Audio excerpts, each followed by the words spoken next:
کا وہ دور ہے جو تھوڑا سا ایک یعنی صحرا میں ایک نخلستان کی طرح جو ہوتا ہے کہ وہ بہت اچھا دور ہے، اور اسی لیے مسلمان امت جو ہے وہ مجموعی طور پر حضرت عمر کو خلیفہ راشد اور عمر ثانی اور ان کے دور کو خلافت شمار کرتے ہیں، بلا وجہ نہیں ہے، نہیں ان کا حق بنتا تھا تو امت نے انہیں دیا ہے وہ احساس۔ اس کے بعد آیا ہے دور بنو عباس۔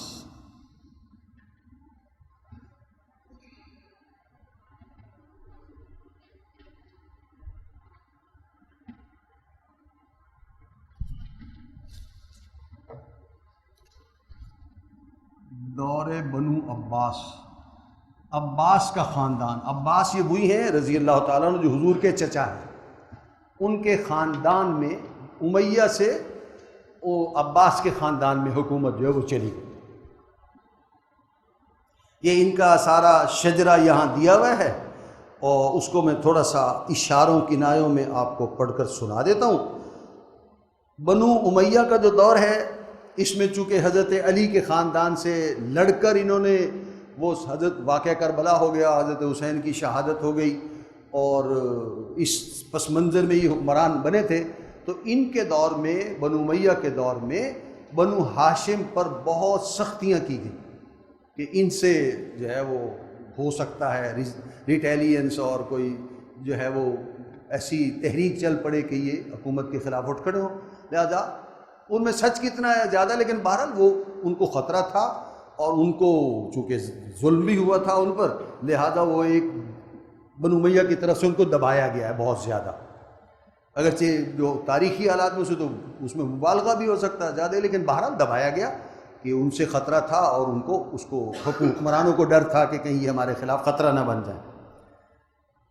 اسی لیے جیسے ان کو یعنی حضرت عمر بن عبدالعزیز کے دور کے بعد آثار ظاہر ہوئے کہ اب یہ زوال کی طرف جا رہے ہیں، تو بنو ہاشم حضرت علی کے اولاد، حضرت حسن کے اولاد، حضرت حسین کی اولاد رضی اللہ عنہما، اور جو دوسرے لوگ تھے جو اور بھی حکمران بنو امیہ کے علاوہ بنو عباس ہیں کہ صاحب ہمارا بھی کوئی اب ہماری باری آنی چاہیے، جب بڑا ہو گیا ہے زیادتی کر دی انہوں نے، یہ بدلے جانے چاہیے، تو ان دونوں نے آپس میں اکٹھے ہو گئے بنو ہاشم اور بنو عباس، اور یہ سوچا گیا کہ مل کر حکومت کے خلاف جو ہے وہ جد و جہد کرتے ہیں، اور کچھ بہرحال جیسے معاہدے ہوتے ہیں کہ بھئی حکمران بن گئے تو وہ یہ ہوگا اور یہ ہوگا، اور زیادہ امکان یہ بھی تھا کہ کہا گیا ہو کہ حضرت حسین کی اولاد جو ہے کہ حکمرانی تمہیں دے دیں گے، تمہیں پہلے نہیں بنایا گیا تھا، وہ اس طرح کی بات ہے۔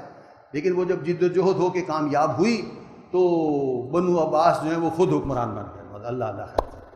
ثابت یہ ہوا کہ انہوں نے صرف ان کو اپنے ساتھ ملا کے اور عوامی ایک جو ہوتی ہے ان کی گڈ ول لوگوں کے لیے لے کے لیے اور ساتھ لینے کے لیے کیا تھا، عملاً جو ہے وہ بنو عباس جیسے ہی کامیاب ہوئے تو وہ خود انہیں خلافت پر قبضہ کر لیا۔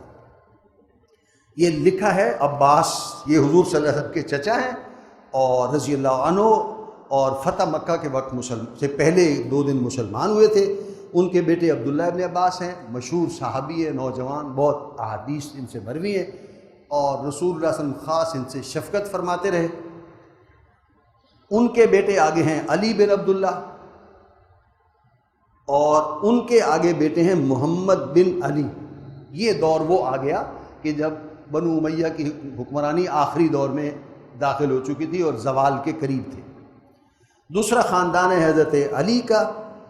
حضرت علی کا ہمارا عام مسلمان تو یہی سمجھتا ہے، اور اسی کی طرف سے توجہ رہتی ہے کہ وہ رسول اللہ صلی اللہ علیہ وسلم کے داماد تھے، اور ان کے گھر میں حضرت فاطمہ تھیں، اور ان کی اولاد جو ہے وہ حضرت حسن ہیں، حسین ہیں، اور کلثوم ہیں، اور یہ حضرت فاطمہ کی اولاد تھی۔ ہم حضرت علی کی اولاد کو یہی سمجھتے ہیں۔ حضرت علی کی حالانکہ 1 سے زیادہ شادیاں تھیں، حضرت فاطمہ حضور کے وفات کے بعد 6 مہینے میں ہی وفات پا گئی تھی۔ اس کے بعد صاف ظاہر ہے وہ خود رہے اور پھر حکمران بھی رہے، تو اس دور میں انہوں نے کئی شادیاں کی ہیں، اور ان کی کئی 23 اولادیں ہیں۔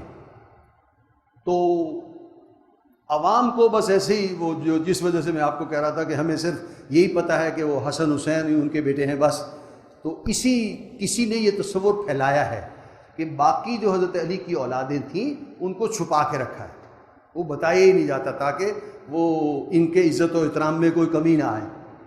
حضرت علی کی جو دوسری اولادیں ہیں وہ علوی کہلاتے ہیں، ایک گروہ ان میں سے علوی کہلاتا ہے، حالانکہ وہ حضرت علی کے ہی بیٹے ہیں، لیکن وہ علی لکھا نہیں جاتا تاکہ عوام میں یہ نہ ہو کہ یہ حضرت علی کی اولاد ہے۔ ہمارے ہاں جو بھی لوگ علوی کہلاتے ہیں وہ حضرت علی کی اولاد ہیں، لیکن ایک اور دوسری بیوی ہے حضرت فاطمہ کے انتقال کے بعد جہاں سے وہ ہیں۔ ان علویوں میں سے اب وہ ان کا علویوں میں سے ایک ہے محمد، وہ محمد بن علی ہونا چاہیے تھا، لیکن وہ محمد بن حنیفہ ماں کے نام پر وہ اس کا نام مشہور کیا گیا کہ وہ محمد بن حنیفہ تھا، وہ والدہ کا نام اس کے حنیفہ تھا، تو اس وجہ سے محمد بن حنیفہ ہے وہ علی کی طرف منسوب نہیں کیا جاتا تاکہ لوگ جو ہیں وہ پھر سوچیں ہی نہ کہ یہ حضرت علی کی اولاد میں سے۔ محمد بن حنیفہ اور اس کا آگے بیٹا ہے ابو ہاشم عبداللہ، یہ ان کا ہم عصر ہے جو ادھر حضرت عباس کی اولاد میں محمد بن علی ہے۔ انہوں نے آپس میں مل جل کر جو ہے وہ بنو امیہ کے خلاف جو بھی اٹھے ہیں اور عراق کے علاقے میں کوشش کی، اور پہلے تھوڑا علاقہ فتح کیا، پھر اور زیادہ، پھر اور زیادہ، اور پھر مقابلہ ہو کہ پوری جو اسلامی سلطنت تھی اس پر بنو امیہ کو ہٹا کے خود قابض ہو گئے۔ تیسری طرف حضرت علی کا جو اولاد ہے حضرت فاطمہ سے رضی اللہ عنہا، اور حضرت علی کے بارے میں بھی رضی اللہ عنہ، حسن حسین ان کے دو بیٹے ہیں، بیٹی بھی ہے ام کلثوم، ایک بیٹا ان کا محسن تھا، وہ بچپن میں ہی فوت ہو گیا تھا۔ تو حضرت حسن کی تو اتنی اولاد آگے نہیں پھیلی، حضرت حسین کی اولاد رضی اللہ عنہما یہ آگے پھیلی ہے، اور ایک بیٹا ان کا تھا جو کربلا میں مارا گیا، چھوٹا بیٹا علی اصغر جو کہلاتا ہے، اور علی اکبر جو کہلاتا ہے جن کا لقب زین العابدین ہے، وہ زندہ رہا تھا، ان کی آگے اولاد پھیلی ہے۔ پھر واحد جو رسول اللہ صلی اللہ علیہ وسلم کی بیٹی کے آگے اولاد پھیلی ہے وہ زین العابدین سے ہی ہے۔ ان کے بیٹے ہیں، اب زین العابدین جو ہیں وہ علی بن حسین، ان کے آگے بیٹے ہیں زید بن علی بن حسین، ان کی تو وفات ہے 122 ہجری میں، اور انہی علی بن حسین کے ایک دوسرے بیٹے ہیں، اور ان سے پھر آگے ان کی اولاد زیادہ چلی ہے، انہی میں یہ شیعہ حضرات کے جو 12 امام کہلاتے ہیں، یہ سارے کے سارے یہ ہیں جو حضرت حسین کے بیٹے علی کی اولاد میں ادھر سے چلے۔ باقر ہیں، اور میں امام کا لفظ ان کے لیے استعمال نہیں کر رہا کیونکہ احناف کے نزدیک امام حنیفہ، امام حنبل، ہمارے نزدیک امام اور ہیں، اور شیعہ حضرات کے نزدیک جو امامت ہوتی ہے وہ تو ایک درجہ ہے، اور وہ نبی سے بھی اعلیٰ درجہ ہوتا ہے، لہذا جن کو شیعہ امام مانتے ہیں وہ ہمیں ان کے لیے محتاط رہنا چاہیے کہ وہ لفظ امامت کا استعمال نہیں کرنا چاہیے۔ تو حضرت باقر ہیں، حضرت جعفر بن صادق ہیں، موسیٰ بن کاظم ہیں، علی رضا ہیں، محمد جواد رضی ہیں، علی نقی ہیں، اور حسن عسکری ہیں، اور 12ویں امام ان کے شیعہ جن کو کہتے ہیں وہ محمد مہدی جو بھی آنے والے ہیں۔ یہ ان کی امامت کا تصور ہے، اور وہ جو ہمارا تصور نبوت کا ہے اس کے بالکل قریب ہے۔ شیعہ حضرات کی بھی کوئی ایک قسم نہیں ہے، کئی قسمیں ہیں، انہی میں سے ایک یہ آغا خانی ہے جو یہاں ہیں، جو معتدل قسم کے یعنی اہل سنت کے قریب شیعوں میں سے قریب کھڑے ہیں، وہ یہ 12 اماموں کے ماننے والے ہیں، اثنا عشری کہلاتے ہیں۔ جو اور زیادہ ہیں جیسے آغا خانی ہیں، وہ تو امامت کو ابھی تک چلا رہے ہیں، ان کا جو بھی اس وقت امام ہوتا ہے وہ امام حاضر کے قائل ہیں، اور وہ امامت ان کی ابھی تک چل رہی ہے، اور امام ان کے نزدیک ہوتا ہے، اس پر اللہ کی طرف سے احکام آتے ہیں، وہ حلال کو حرام اور حرام کو حلال کر سکتا ہے، وہ قرآن مجید کو بظاہر کہتے ہیں ہم مانتے ہیں، اس میں اس کے احکام کو رد و بدل کر سکتا ہے کہ اس پر عمل ہوگا، اس پہ نہیں ہوگا، یہ منسوخ ہو گیا ہے، اور وہ معصوم ہوتا ہے، اور اس کا جو ہے وہ واجب الاطاعت ہوتا ہے، اس کا کہنا مانا جائے گا۔ اور لوگ کبھی کہیں کہ وہ آغا خان تو شراب پیتا ہے، تو کہا یہ جاتا ہے کہ وہ شراب حرام ہے، لیکن جب اس کو منہ کو لگتی ہے تو پاک ہو جاتی ہے۔ تو یہ وہ تصورات ہیں، اور بھی اس سے مطلب یہ دور میں اور زیادہ یعنی نظریات کے اعتبار سے اسلام سے دور ہیں. قریب ترین جو ہیں وہ اثنا عشری کہلاتے ہیں، جو 12 اماموں کے قائل ہیں. یہ اسی لیے 12 اماموں کا یہاں نام دے دیا گیا ہے. 11 امام ان میں سے آ چکے ہیں، زندگی گزاری انہوں نے، وفات پا گئے. 12واں امام ان کے تصور کے مطابق پیدا ہوا تھا اور 6 مہینے میں اس کی والدہ کہیں یورپ سے آئی تھی اور وہ حسن عسکری سے اس نے شادی کی اور بچہ پیدا ہوا اور وہ پتہ نہیں ماں کہاں چلی گئی اور بیٹا کہاں چلا گیا، اور کچھ عرصے تو پتہ چلا کہیں چھپا ہوا ہے اور اس کے بعد پتہ ہی نہیں کہاں ہے. اور ان کا تصور یہ ہے کہ وہ 12واں امام ابھی دوبارہ آئے گا. جب ہم کہتے ہیں نا کہ مہدی آنے والا ہے تو اہل سنت کے نزدیک تصور اور ہے، نام بس مشترک ہے. وہ مہدی جو اہل سنت کے نزدیک آنے والا ہے وہ کوئی پہلے سے پیدا ہوا اور غیب اور یہ اور کہیں چھپا ہوا نہیں کہ وہ دوبارہ ظاہر ہو جائے گا جیسے حضرت عیسیٰ کے بارے میں ہمارا خیال ہے. ان کا جو کوئی امام ہے وہ آ گیا تھا، موجود تھا، کچھ سال ان سے رابطہ بھی رہا ہے اور پھر غائب ہو گیا، اور اب وہ کہیں زندہ ہے اور دوبارہ آئے گا. تو دونوں کا لفظ ایک ہی ہے لیکن تصورات میں بہت زیادہ فرق ہے. ہمارے حساب سے اہل سنت کے نزدیک جو کوئی مہدی قرب قیامت میں آنے والا ہے، جو ہمارے نزدیک تو ہدایت یافتہ آدمی ہوگا جس کے ذریعے سے اسلام غالب ہو جائے گا اور اس کو کوئی عروج اور شان و شوکت عطا ہو جائے گی. اس کی ہمیں فکر نہیں ہے، وہ اللہ کو فکر ہے. اللہ نے پیدا کرنا ہے کسی کے، ہم محنت کر رہے ہیں، کس کے ذریعے وہ اسلام غالب ہو جائے گا، ہمارے وہی مہدی بن جائے گا. لیکن شیعہ حضرات کہتے ہیں کہ وہ چونکہ ایک آدمی تھا اور وہ غائب ہے، اور انہیں وہ کیسے غائب ہے، کہاں غائب ہے، وہ ان کو پتہ ہوگا. اس کو نکالنا اب یہ ان کے مسائل ہیں، ان کے لیے پریشانی کا باعث ہے کہ کس کو بنا کے کھڑا کریں اور وہ ظاہر کریں کہ یہ وہ ہے. بہرحال یہ تصورات کا فرق ہے. الفاظ کے استعمال میں ہمیں ان کے جو جن کو وہ امام سمجھتے ہیں اور اس کے لیے وہ پھر نبوت کے قریب پہنچا دیتے ہیں، ہمیں وہ لفظ استعمال کرنے میں محتاط رہنا چاہیے. اور جو امام ہمارا تو ہمارے نزدیک تو امام ابو حنیفہ ہیں، امام شافعی ہیں، امام مالک ہیں، وہ ہمارے رہنما ہیں. دین میں ذرا سا بھی کو آگے بڑھتا ہے وہ ہمارے نزدیک جو ہے وہ آگے پیشوا. تو نماز میں تو نماز پڑھاتا ہے اس کو امام، لیکن اس کے ساتھ کوئی اس طرح کا تصور کہ اس پر وحی آتی ہے اور وہ ایسے ہوتا ہے اور معصوم ہوتا ہے، یہ اہل سنت کے تصورات میں سے نہیں ہے. یہ ضمنی طور پر بات ہے. جب کوشش ہوئی ہے محمد بن علی اور ابو ہاشم عبداللہ نے مل کر کی ہے، اور انہی کے ہم اثر ہیں پھر یہ محمد باقر اور جعفر صادق. ان کے دور میں وہ ساری جد و جہد ہوئی.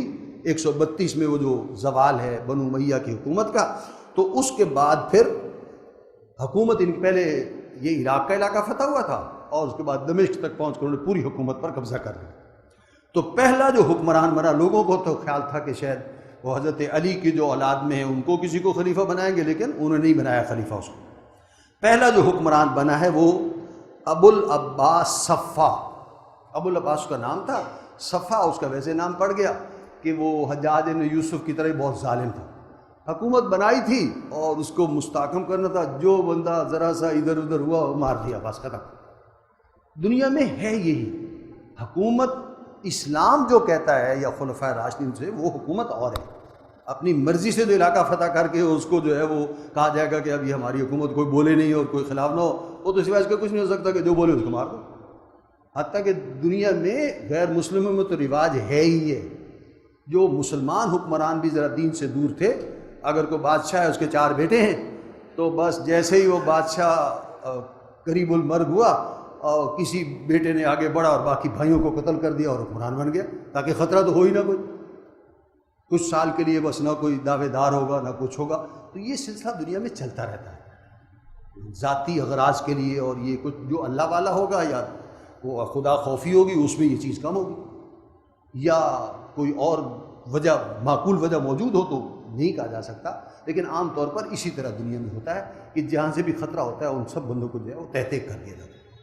تو صفا اس کا نام اسی وجہ سے پڑا کہ جو بھی ذرا سا لگتا ہے کہ اس سے خطرہ ہے اس کو مار دو. لہذا حکومت اسٹیبلش ہوگی، کون بولے، مخالفت ختم. دوسرا ان کا بنا ہے جعفر منصور. اس کو بنی بنائی اور سیٹ ایک حکومت ملی تو اس کو ذرا پھر اصلاحات کرنے کا موقع ملا ہے. بہرحال اس کے بعد یہ نمبر ڈالے ہوئے ہیں کہ کون کون ان میں حکمران بنا ہے. اس کے بعد محمد مہدی ہے، اور اس کے بعد ہادی ہے. اس کے بعد جو مشہور جو اکثر لوگ نام جانتے ہیں وہ ہارون الرشید ہے. اور اس کے بعد امین الرشید ہے اس کا بیٹا، پھر اس کا دوسرا ہارون رشید کا بیٹا مامون الرشید بنا ہے، پھر معتصم باللہ ہے، پھر واثق باللہ ہے، پھر متوکل علی اللہ۔ یہ 10 تو ان کے بڑے حکمران ہیں جو ابتدا میں رہے ہیں۔ اس خاندان نے 750 سے لے کر اور 1258 تک حکمرانی کی ہے۔ ہجری سن میں دیکھیں تو 132 ہجری سے لے کر اور 656 ہجری تک حکومت کی ہے، 550 سال۔ خاندان بنو عباس، عباسی دور یہ کہلاتا ہے۔ یہ اس کا تھوڑا سا تجزیہ لمبا عرصہ ہے صاحب، آپ ذرا اس کے حالات اتنے نہیں بیان کر سکتے، اس کی ایک موٹی سی تقسیم دی گئی ہے۔ حکومت عباسیہ کے 3 ادوار ہیں۔ 500 سال ایک جیسے تو نہیں ہو گئے، پہلے ذرا امن امان رہا، حالات اچھے رہے، پھر ان کی اولادیں تو پھر بس لوٹ کسوٹ اور یہ سارا کچھ ہو ہی جاتا ہے بس۔ 247 132 میں ان کی حکمرانی شروع ہوئی ہے اور 115 سال ان کا دور عروج ہے۔ اس کے بعد 200 سال ایسے ہیں کہ جو دور انحطاط ہے۔ پہلے والا روب داب نہیں رہا، ایکسپینشن نہیں ہے، سرحدوں کی جو ہے وہ غیر مسلم علاقے فتح ہو کر ادھر نہیں آ رہے، لیکن ایک حکومت ہے، امن امان ہے، ترقی ہے، خوشحالی ہے۔ بغداد اور مسلمانوں کی جو حکومت تھی، یہ وسطی علاقہ ہے سارا دنیا کا، اور سب سے بڑی بندرگاہ دنیا میں بغداد، ساری دنیا کی تجارت اور ہر کوئی وہیں آ رہا ہے، علم وہیں ہے، فن وہیں ہے، ترقی وہیں ہے، تعلیم وہیں ہے، مرکز ہے ساری دنیا کا۔ یورپ تو اس وقت، یورپ کے لوگ اس دور کو جس کا ذکر ہم کر رہے ہیں، اس کو اپنے لیے ڈارک ایجز کہتے ہیں، کہ یورپ جو ہے وہ ڈارک ایجز میں تھا، وہاں کوئی علم نہیں تھا، جبکہ مسلم جو علاقہ ہے یہ اس وقت بھی اپنے علم کے اعتبار سے اور ترقی اور ٹیکنالوجی اور سائنسی ایجادات کے اعتبار سے بھی عروج پر تھا۔ مشہور انگریز برٹرینڈ رسل ہے، وہ لکھتا ہے، اس نے کتاب لکھی ہے ری اویکننگ آف دا ایسٹ، اس میں وہ لکھتا ہے کہ جس دور کو ہم ڈارک ایجز کہتے ہیں، وہ ڈارک ایجز کرسچین یورپ کے لیے تھی۔ یورپ میں ہی مسلم اسپین تھا، اس میں اس وقت بھی عروج تھا علم کا، اور جو بھی دنیاوی اعتبار سے امن، سکون اور سہولیات اور لوگوں کے لیے فیسلٹیز یہ ساری ہیں۔ یہ مسلم اسپین جو ہے اس وقت اسٹریٹ لائٹنگ ہوتی تھی اور سڑکیں پکی تھیں پتھروں کی، اور امن تھا اور امان تھا، اور راتوں کو گشت ہوتا تھا، اور ظلم اور زیادتی نہیں تھی، اور انصاف کی حکمرانی تھی۔ یہ دشمن بھی تسلیم کرتے ہیں۔ یہ دور ہے ان کا 200 سال کا، جس میں بہرحال یعنی ایکسپینشن نہیں تھی اسلام کے اعتبار سے۔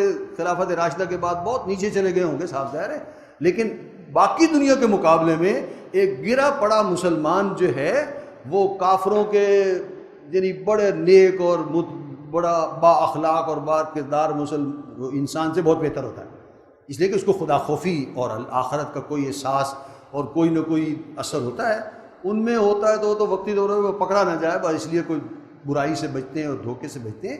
تو دور عباس کے بھی مسلمان حکمران اپنے زمانے کے غیر مسلم حکمرانوں سے بدرجہ بہتر تھے۔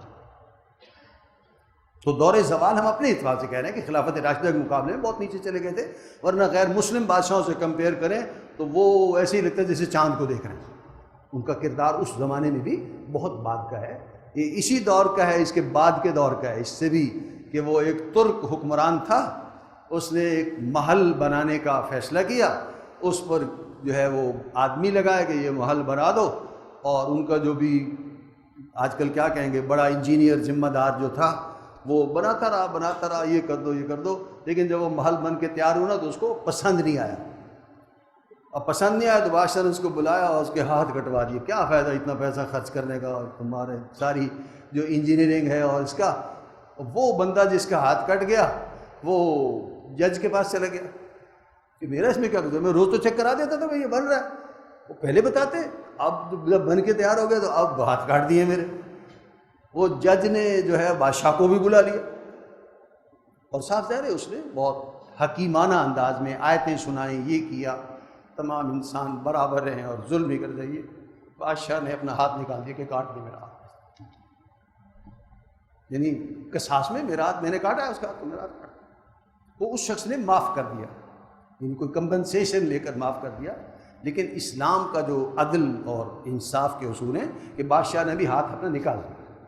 تو یہ مثال جو ہے وہ مسلمانوں میں ہی ہو سکتی ہے، غیر مسلم میں آپ تلاش نہیں کر سکتے کہ کسی بادشاہ نے آج تک امریکہ کی 200 سالہ حکمرانی ہے اس میں سے کسی کو نکال دیں، یا برطانیہ کی کوئی 800 سال کی حکومت کا ریکارڈ چل رہا ہے اس میں سے نکال دیں، جاپان سے نکال دیں، چین سے نکال دیں، سوال ہی پیدا نہیں. تو مسلمانوں کے اس دور کے جو بھی حکمران تھے وہ کافروں کے مقابلے میں غیر مسلم بادشاہوں کے مقابلے بدرجہ بہتر تھے. ہاں خلافت راشدہ کے مقابلے، بنو امیہ کے مقابلے میں بھی بنو عباس مقابلہ نہیں کر سکتے. بنو عباس سنبھالا ہی ہے انہیں، بس اسی کے لیے سارے وہ لگے رہے، اسی کی کوشش میں. عباسیوں کی توجہ فتوحات سے زیادہ امن قائم رکھنے میں ہی رہی. انہوں نے ملک کی خوشحالی میں اضافہ کیا اور علوم و فنون کو ترقی دی، ایک نئی تہذیب کو جنم دیا. یعنی جب پہلے جیسے صحابہ ہیں ان کو تو یعنی اس فتوحات اور اس کے گھروں سے باہر زیادہ وقت گزرا اور اس میں آدمی کو سوچنے کی ضرورت ہی نہیں ہوتی، کو آرام بھی کرنا چاہیے، وہ تھوڑا سا وقت ہی مل جائے تو بہت ہے. لیکن جب وہ سکون ملتا ہے تو پھر سوچ ہوتی ہے مکان بنایا جائے اور وہ بڑے ڈیزائن دار بنے. ایک نے بنایا، دوسرے نے کہا یار اس سے اچھا بننا چاہیے، تیسرے نے کہا اس سے اچھا بننا چاہیے، اس سے بڑا بننا چاہیے. اس سے پھر ایک آرکیٹیکچر وجود میں آ گیا، پھر یہ ہو گیا، پھر یہ اس نے باتھ روم ایسا بنایا ہے وہ اس سے اچھا ہونا چاہیے، اس میں یہ لگا ہے وہ ہم سونے کی فٹنگ لگا دیں، اس نے کہا یہ لگا دو، اس نے مطلب یہ سارا آج کل جو پچھلے 30 سال میں ہمارے ہاں ہوا ہے یہ ایک امان کی کیفیت میں ہوا. اسی طرح بنو عباس کے دور میں اس رخ پر زیادہ محنتیں جو ہے وہ گئی ہیں. علوم و فنون کو ترقی دی، ایک نئی تہذیب کو یعنی مسلم تہذیب اگر کوئی کہی جا سکتی ہے کہ مسلمان خوشحال ہوں، مکان بنائیں، آبادیاں بنائیں اور معاشرہ بنائیں، تو کیسا ہوگا؟ وہ بنو عباس کے دور میں سامنے آئے کہ بھئی علاقہ ہوگا، مسجد سب سے نمایاں ہوگی، رہائش ہوگی لیکن اس میں جو ہے وہ بتوں کے فوٹو نہیں ہوں گے، اس میں بے حیائی کے فوٹو نہیں ہوں گے. مسلمانوں نے صاف ظاہر ہے، ہندو اور دوسرے یونانی تو اس طرح کرتے ہیں، مسلمانوں نے اس لیے خطاطی پر زور دیا کہ گھر بنایا ہے، اب کوئی نہ کسی ڈیکوریشن کی تو چاہیے، پیسہ ہے کچھ نہ کچھ تو آیتیں لکھ کے لگاؤ خوبصورت، اس نے یہ لکھا ہے، اسے اچھے آرٹسٹ سے لکھوا کے اور پیسے خرچ کرو. بھائی خطاطی پر زور دیا، اور یہ فن مسلمانوں نے پھر قرآن مجید کی خطاطی کا ایسا اونچا کر دیا ہے کہ دنیا میں کسی زبان میں بھی عبارتیں لکھنے میں کوئی مقابلہ نہیں. وہ بائبل والے کیا مقابلہ کریں گے جب ان کو خود یقین ہے کہ یہ اصلی انجیل نہیں ہے، تو اس کی خطاطی کا کیا مقابلہ کریں گے؟ مسلمانوں کو پتہ ہے کہ قرآن ہے اور ابد الاباد تک ہے اور اللہ کا کلام ہے اور عفت و عصمت اور آنکھ میں شرم اور دین کے احکام ہے، تو پھر بس اس کے لیے جو خطاطی کے نمونے آپ پڑھیں دیکھیں، ہماری جو عمارات ہیں اور مساجد ہیں، مسجد نبوی میں جو نمونے لگے ہوئے ہیں، آپ سوچ نہیں سکتے کہ کتنی محنت کا کام ہے اور کتنی عرق ریزی کے ساتھ وہ سارا کام کیا جاتا رہا ہے، اور وہ یہ مسلمانوں کا ایک ہیریٹیج ہے. عباسی خلافت بنو امیہ کی طرح خالص عربی خلافت نہیں تھی. بنو امیہ تک کا دور جو ہے وہ حکمران سارے اعلیٰ عہدیدار صرف عرب تھے، ابھی قریب تھا نا زمانہ. بنو عباس کی حکومت اتنی پھیل گئی کہ اس میں ایرانی بھی آ گئے اور ترک بھی آ گئے اور مصر کے جو ہیں وہ بھی کالے بھی آ گئے، اور وہ ایک ملٹی نیشنل اور ملٹی لنگوسٹک جو ہے نا وہ حکومت بنی ہے. اس میں غلبہ عربوں کا ہی تھا، اس میں کوئی شک نہیں. اس میں ترک، پٹھان، سندھی، ایرانی، کرد، عرب، مصری، بربر، اندلسی بے شمار قومیں آباد تھیں، اور صاف ظاہر ہے ان کی کوئی نہ کوئی ریپریزنٹیشن بھی ہوتی ہے. حکومت کے نظم و نسق میں ایرانیوں کا اور فوج میں ترکوں کا غلبہ تھا. عباسیوں نے اپنے مفاد کے لیے عربوں کو عربوں سے لڑوایا اور دوسری طرف اجمیوں کو عربوں کے خلاف بھڑکایا. نمبر 6، عباسی حکومت بھی اموی حکومت کی طرح ملوکیت تھی، باپ کے بعد بیٹا، باپ کے بعد بیٹا. عمر بن عبدالعزیز ہونا چاہیے، لفظ صرف عزیز لکھا ہوا ہے، یعنی جو بنو امیہ کی حکومت تھی وہ چونکہ حضور کے زمانے کے زیادہ قریب تھی نا، ابھی جذبہ تھا اور تابعین اور تبع تابعین موجود تھے، حیات تھے، تو وہاں عمر بن عبدالعزیز آدمی جیسا ایک آدمی پیدا ہو گیا کہ بھائی ریوائول ہونی چاہیے، خلافت کا احیاء ہونا چاہیے، یہ یوں تو حکومتیں نہیں ہیں، یہ تو غلط کام ہے. لیکن بنو عباس کے دور میں کوئی ایسا حکمران پیدا نہیں ہو سکا. یعنی اتنے دور نکل گئے تھے ہم کہ عمر بن عبدالعزیز جیسا کوئی سوچ کا بندہ سامنے نہیں آ سکا جس نے احیاء خلافت کی کسی نے کوشش نہیں کی. ابتدائی عباسی خلفاء میں پھر بہرحال بعد کے 500 سال بعد کے خلفاء اور جو ابتدائی خلفاء ہیں ہارون رشید اور مامون رشید میں دینداری اور نیکی جو ہے وہ کافی حد تک بہتر تھی. ابتدائی عباسی خلفاء نے لوگوں کو یقین دلوایا کہ وہ صحیح اسلامی حکومت قائم کریں گے، لیکن عدل پر مبنی اسلامی حکومت قائم کرنے کا یہ وعدہ ہی رہا. وہ کوئی حدیث تھوڑی ہوتی ہے وعدہ، وہ تو بس حکومت بنانے کے لیے ہوتا ہے اور وہ ہو گیا ختم، حکمران بن گیا. خراسان کے فقیہ ابراہیم بن میمون نے جب عباسیوں کی کامیابی کے بعد ابو مسلم خراسانی کو حدود اللہ کے قیام کا مطالبہ کیا، وہ وعدہ یاد دلایا اور کتاب و سنت کے خلاف کام کرنے پر ٹوکا تو ابو مسلم نے ان کو قتل کرا دیا. بادشاہت یہی ہے. آج بھی وہی جیسے آج کل کے بادشاہ ہیں وہ اس کی مثال دے رہے تھے تو آپ سوچ نہیں سکتے. شاہ فہد نے ایک محل بنایا تھا، فوت ہو گیا، اللہ تعالیٰ اس کو لیے کوئی نرمی کرے، مدینے کے پاس، اور اس کو کوئی لینڈ روٹ نہیں دیا. کوئی 20 ارب ریال خرچ کر دیے اس محل پر، اور کوئی زمینی راستہ نہیں ہے، صرف ہیلی کاپٹر کا راستہ تھا کہ بس فضائی راستے سے آ سکتے ہیں، اور سارا بم پروف اور یہ اور حملہ ہو جائے تو یہ ہو جائے اور یہ اور یہ. اور اس میں جو کچھ معلومات دنیا کو ملی اور وہ ہیں یہ جو موجودہ حکمران ہیں ان کے گھروں سونے کی فٹنگز ہیں اور یہ ہے اور وہ ہے اور ایسا ہے. تو یہ سارا کام جو ہے یہ بس جب پیسہ عام ہو تو پھر دین کے احکام جو ہے اوپر سے پش چلے جاتے ہیں. پیسہ جو ہے وہ غالب آ جاتا ہے اور اس کے لیے لوگوں کا ذہن بنانے میں کوئی دیر نہیں لگتی. شاہ فیصل تھا، شاہ خالد تھا. شاہ خالد نے 110 کلو سونے کا کعبہ کا دروازہ بنا کے سونے کا لگوا دیا. حالانکہ وہ لکڑی کا بھی ہوتا تھا، کوئی مسئلہ نہیں تھا، سونے کا اس لیے لگوا دیا کہ کوئی اعتراض نہ کرے کہ جی آپ کے گھر میں سونے کی فٹنگز ہیں. وہ کعبے میں بھی تو لگا ہوا ہے نا، کیا ہوگا، کوئی مسئلہ نہیں. حضور صلی اللہ علیہ وسلم کا جو مسجد نبوی کا پرانا محراب ہے اس میں بھی سونا سارا لگا دیا گیا. حالانکہ رسول اللہ صلی اللہ علیہ وسلم جو ہیں وہ ساری زندگی اس کے خلاف رہے. نماز کے لیے کھڑے ہو رہے تھے رسول اللہ صلی اللہ علیہ وسلم اور گھر چلے گئے اور واپس آئے تو پھر نماز پڑھائی. پوچھا جی کیوں؟ وہ مجھے یاد آیا کہ گھر میں کوئی سونا پڑا رہ گیا تھا، وہ میں صدقہ کر آیا ہوں، میں نہیں چاہتا تھا کہ نماز جتنا وقفہ بھی ہو جائے اور وہ سونا میرے گھر میں پڑا رہے. کہاں وہ دور اور کہاں یہ دور کہ اسی مسجد نبی کے محراب میں سارا سونا ہی سونا جڑ دیا جائے اور پھر کہے جائیں کہ ہم حضور صلی اللہ علیہ وسلم کے خالص امتی ہیں اور یہ ہیں. تو یہ وہ تضادات ہیں جو دور زوال میں اور قوموں میں تو آتے ہی ہیں، مسلمانوں میں بھی آ ہی گئے ہیں.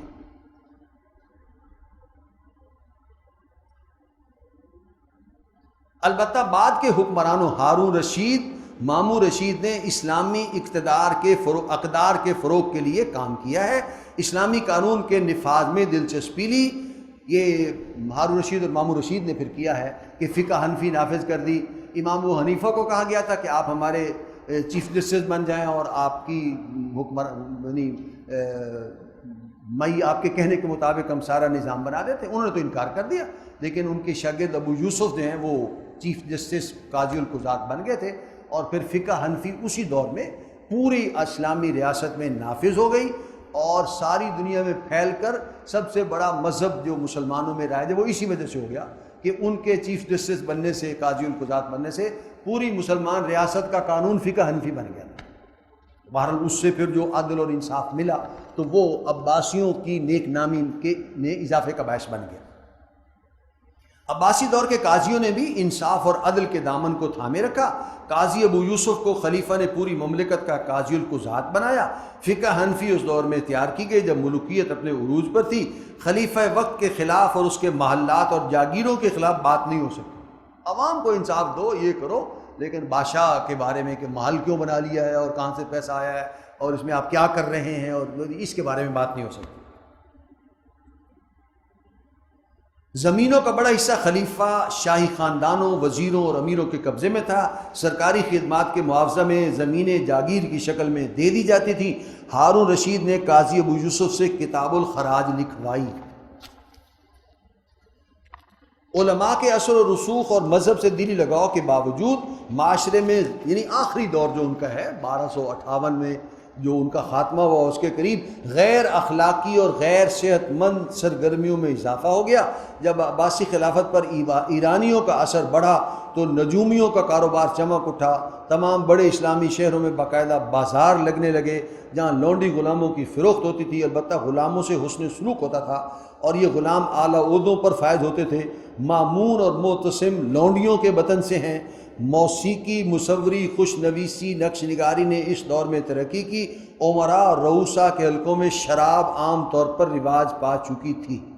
نمبر 9، وزراء کا نیا عہدہ قائم کیا گیا جو ذمہ دار بھی تھا، جواب دہ بھی۔ نیم خود مختار حکومتیں قائم ہو گئی، یعنی حکومت اتنی بڑی ہو گئی تھی کہ کسی علاقے میں کنٹرول نہیں ہو رہا، ذرائع آمد و رفت نہیں ہے، رابطے نہیں ہیں، تو اس علاقے کے آدمی کو کہا تم اپنی حکومت چلاؤ، بس ہمارے سے ذرا رابطہ رکھنا۔ جیسے مغل حکمران تھے وہ رابطہ وہیں رکھتے رہے ترکی خلافت سے، لیکن یہ آزاد تھے اپنے معاملات میں، بس آمدنی اور خرچ میں آزاد ہیں لیکن کچھ نہ کچھ متعلق ان سے ہیں۔ تو خود مختار ایک ریاست کی بجائے کئی ریاستیں پھر وجود میں آ گئیں۔ جیسے افریقہ میں اعلیٰ حکومت اور خراسان میں طاہری حکومت۔ فوجی تنظیم اور فوج کی تعداد معتصم کے زمانے میں عروج کو پہنچ گئی۔ ترکوں کا اثر نفوذ فوج میں بڑھ گیا۔ جیسے ہر علاقے میں ہوتا ہے، ہمارے ہاں فوج جو ہے وہ زیادہ تر وہ چکوال کا علاقہ اور وہاں کے ہیں اور فوجی سارے، تو اسی طرح اس زمانے میں بھی ترکوں کا جو ہے وہ فوج پر زیادہ ہلکا اسی کا تھا اور اثر اور لوگ وہیں کے تھے۔ صنعتوں کو فروغ حاصل، جب سکون ہے، آمدنیاں ہیں، تجارت ہے، ساری دنیا کا گڑھ ہے تجارت کا، مشرق مغرب کا، تو پھر پیسے آتے ہیں اور خرچ ہوتے ہیں۔ یہ گزشتہ 30 سال میں تو آج کا ہر آدمی اندازہ کر سکتا ہے کہ کیسے وہ فرق پڑ جاتا ہے، دیکھتے ہی دیکھتے ہر چیز کا۔ پہلے زمانے میں ذرا پاکستان بننے سے پہلے کی عمارتیں دیکھیں، یہاں ماربل نام کو نہیں ملتا۔ کسی گھر میں اگر 2 فٹ ماربل لگا ہوا ہے، 4 فٹ، تو بڑا امیر ہوگا۔ اب جو ہے وہ غربا بھی سڑک تک لگا دیتے ہیں ماربل۔ تو یہ بس چیزیں کچھ سستی ہو گئی، کوئی پیسہ آ گیا، کوئی رجحان بن گیا، اب بس وہ اس کے مشینیں لگ گئی ہیں، کاٹنا واٹنا آسان ہے، تو وہ ہر آدمی کو مل رہا اور لگا رہا۔ صنعتوں کو فروغ حاصل ہوا، ململ، اونی چادریں، زیور، چمڑا، خوشبودار تیل، عطر، صابن، شیشہ کی صنعتوں نے بہت ترقی کی۔ بس جب وہ خدا جب حسن دیتا ہے، نزاکت آئی جاتی ہے، تو یہ نزاکتوں والے کام پھر وہ بس ہو جاتے ہیں۔ آج سے 50 سال پہلے کے باتھ روم ہوتے ہوں گے کہ گندے اور آدمی کو جانے کا دل نہیں کرتا ہوگا، بس ناک بند کر کے 2 منٹ بیٹھنا، بس نکل جاؤ۔ اب آپ باتھ روم جو ہے وہ باہر نکلنے کو دل نہیں کرتا کہ باہر وہ کمرے میں جائیں گے تو اتنی اچھی ٹائلیں نہیں ہیں، سب سے بہترین ٹائلیں تو یہاں لگی ہوئی ہیں اور ٹھنڈا ہے۔ اور یورپ اور امریکہ کے کیا، یہاں کے باتھ روم 1000 فٹ اور 2000 اسکوائر فٹ کے باتھ روم ہیں بعض بڑی کوٹھیوں میں، محلات، آپ اندازہ نہیں کر سکتے۔ غریب آدمی سوچ بھی نہیں سکتا، غریب آدمی کا باتھ روم تو 4 فٹ 6 فٹ کا ہوگا، اور جو یہ آپ کا بہت سارے علاقہ جات ہیں اور ڈیفینس ہے، اس میں آپ کو 1000 اسکوائر فٹ کا باتھ روم مل جائے گا اور 1500 اسکوائر فٹ کا باتھ روم مل جائے گا، اور اس کی فٹنگز اور اس میں جو کچھ ہے وہ سارے کا سارا۔ ابھی پرسوں کے ڈاؤن میں بھی آیا ہوتا ہے اشتہار کہ آپ کا باتھ روم بھی اسی طرح کا ہو سکتا ہے، آپ خرچ کریں تو وہ سارے نقشے جو ہیں وہ اسی طرح ہی آگے بڑھتے ہیں۔